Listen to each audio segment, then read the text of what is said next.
আসসালামু আলাইকুম।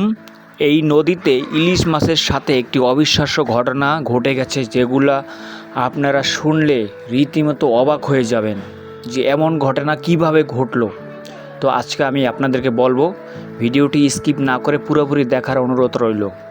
তো এই যে চরটি দেখছেন, এই চরে মনে করেন জোয়ার ভাটা হয়, মানে যদি জোয়ার হয় এই চরটা তলিয়ে যায়, মানে ডুবে যায়। আবার ভাটা হলে পানিগুলো কিন্তু নেমে যায়। তো এই জায়গায় কিছু জায়গা রয়েছে, ডোবার মতো ঠালা জায়গা রয়েছে, সেই জায়গায় পানি উঠেছে। পানি ওঠার পরে একটা ইলিশ মাছ রয়ে গেছে। ইলিশ মাছটা বড় নদীতে আর নামতে পারে না, সেই জায়গায় দৌড়াদৌড়ি করতেছে। হ্যাঁ, এই যে আপনার পার গোড়ালি পর্যন্ত পানি রয়েছে, চিকচিক করতে আছে এই এই চরের ভিতরে।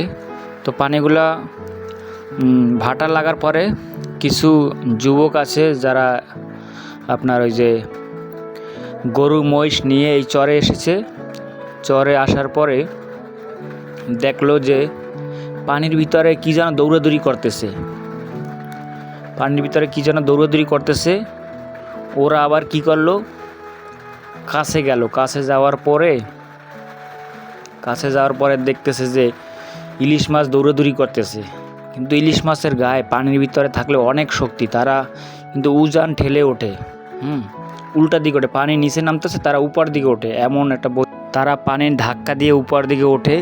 তো ওরা দুইজন দেখলো যে মাছ দৌড়াদৌড়ি করতেছে, তারা গরু রেখে ডাইরেক্ট চলে আসলো মাছটির কাছে আসার পরও দেখতেছে দৌড়াদৌড়ি করতেছে, মাছের সাথে পারতেছে না।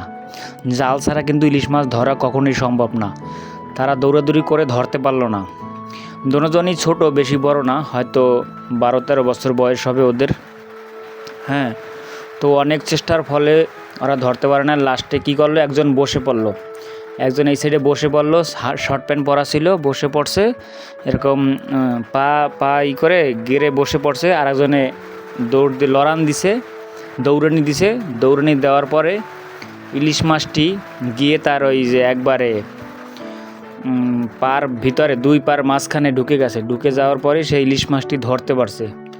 ধরার পরে বাসার দিকে নিয়ে আসলো। এখন আমরা তো দেখতেছি ওর হাতে ইলিশ মাছ দেখে আমরা তো অবাক যে তোরা তো গরু নিয়ে গেছিস, কিন্তু এই মাছ কোথায় পেলি। ভাবছি যে হয়তো কারোর সাথে জাল বাইতে গেছে, নৌকায় গেছিল, কিন্তু না, সে তো নৌকায় যায় না, সে গেছে। কিন্তু আপনার সবাই তো অবাক যে তারা ইলিশ মাছ কোথা থেকে আনছে। যখন এই কথা বলল যে তারা দুইজন দৌড়াদৌড়ি করে ধরছে চরের ভিতরে, তখন তো শুনে সবাই অবাক, এটা কি করে সম্ভব। ইলিশ মাছ সহজে ধরা যায় না, জীবিত ইলিশ মাছ তারা কিন্তু ধরে আনছে। একটি অবিশ্বাস্য ঘটনা কিন্তু ঘটে গেল, এটা বিশ্বাস করার মতো না। এই ঘটনা ঘটছে আমার হাপন ভাইয়ের সাথে। হ্যাঁ, সে নিজেই বলছে, ভাইয়া এই ঘটনা, আমরা ইলিশ মাছটা ধরে আনছি। পরে দুজন ধরেছে।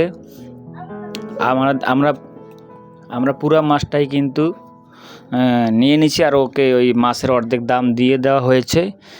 প্রায় 450 গ্রাম হবে ইলিশ মাছটা। একবার তাজা ইলিশ, জীবিত ইলিশ মাছ ধরে আনছে। তো আমরা সেই ইলিশ মাছটা খেয়েছি, খুবই ভালোই লাগলো। তো এই নদীর মাছ কিন্তু খুবই মিঠা, ভালো লাগে। বরিশালের মাছ, এটা হচ্ছে বরিশালের মাছ, খুবই কিন্তু মজা লাগে। এই ইলিশ মাছটা যদি আপনার জীবিত তো না, যদি আপনি ভেজে খান তাহলে অনেক ঘ্রাণ, মানে পুরো বাসায় ঘ্রাণে ভরে যাবে। এই মাছটা এত স্বাদ। এটা হচ্ছে বরিশাল। এই নদীটির নাম হচ্ছে কীর্তনখোলা নদী। এই নদীতে বড় বড় যে লঞ্চটি রয়েছে, সেই লঞ্চগুলো কিন্তু এই নদী থেকেই যায়। এই নদীতে দিয়েই বড় বড় লঞ্চ যায়, যেই লঞ্চগুলো ঢাকা যায় সুন্দরবন, তারপর হচ্ছে সুন্দরবন, সুরভি, কীর্তনখোলাও লঞ্চ রয়েছে। হ্যাঁ, দেখেন পরিবেশটা কত সুন্দর। এই নদীর তীরে অনেক মানুষ বসবাস করে। তারা কিন্তু ভয় পায় না যে এই নদীটা ভেঙে যাবে, ঘরদুয়ার নিয়ে যাবে। তারা কিন্তু অনেক সাহসী। হ্যাঁ, দেখেন নদীর পাড়ে অনেক ঘরবাড়ি দেখবেন আপনারা। হ্যাঁ, এই পানিটা এখন নীরব আছে। যখন মনে করেন বর্ষাকাল হয়, তখন এই পানি অনেক উতলা হয়। বিশাল বড় বড় একটা ঢেউ, দানবের মতো কিন্তু ঢেউ। এই জায়গায় যখন বেশি স্রোত হয়, তখন লঞ্চগুলো উঠতে পারে না, খুব কষ্ট হয়। তারা নঙ্কর করে এই জায়গায় দাঁড়িয়ে থাকে। তারপর যখন স্রোত কমে যায়, তারা আস্তে আস্তে করে কিন্তু উপরে উঠে যায়।